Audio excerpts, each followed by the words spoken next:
根据一家致力于中国维吾尔问题的人权组织的报告，自2014年以来，至少有630名阿訇和具有宗教身份的人被拘留或被送进监狱。维吾尔人权项目编写的报告指出，有18名神职人员在拘留中或被拘留后立即死亡。这些被剥夺自由的阿訇被指控散布激进意见，以破坏秩序的方式将群众聚集在一起，挑拨分离主义思想。据家庭成员说，这些神职人员的主要罪行是讲道、领导祈祷小组，实际上是执行正常的宗教职务。该组织试图揭示总共1046名穆斯林神职人员的经历。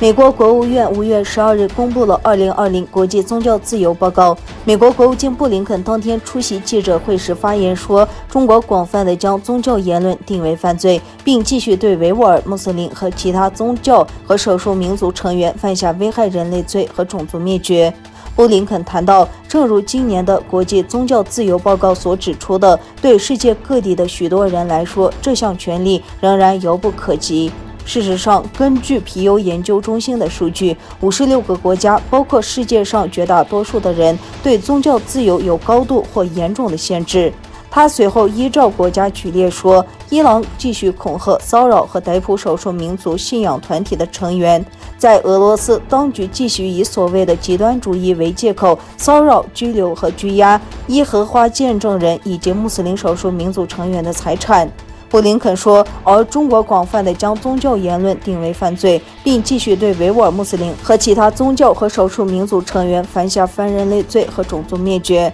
他还宣布，美国制裁中国共产党一名官员，指其涉嫌严重侵犯人权。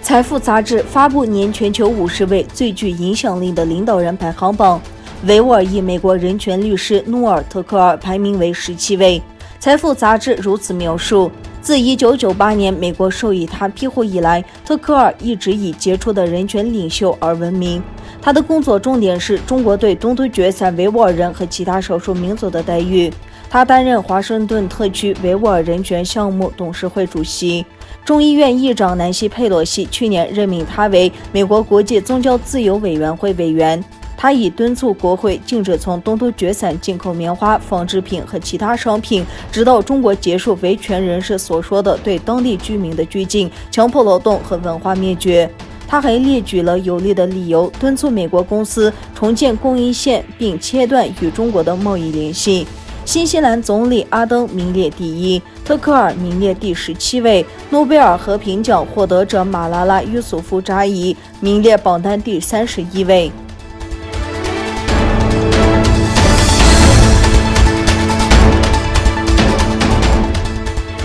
据报道，中国云南省大理市一直升机坠入洱海，4名机组人员死亡。大理市人民政府新闻办公室通报称，5月10日上午10时20分许，在大理市湾丘镇湾丘村大沙贝山森林火灾亲手火场增尸作业中，一直升飞机在取水过程中意外坠入洱海，4名机组人员不幸遇难。据大理州事件应急救援领导组消息，初步核实，坠入洱海的直升飞机内共有4名机组人员。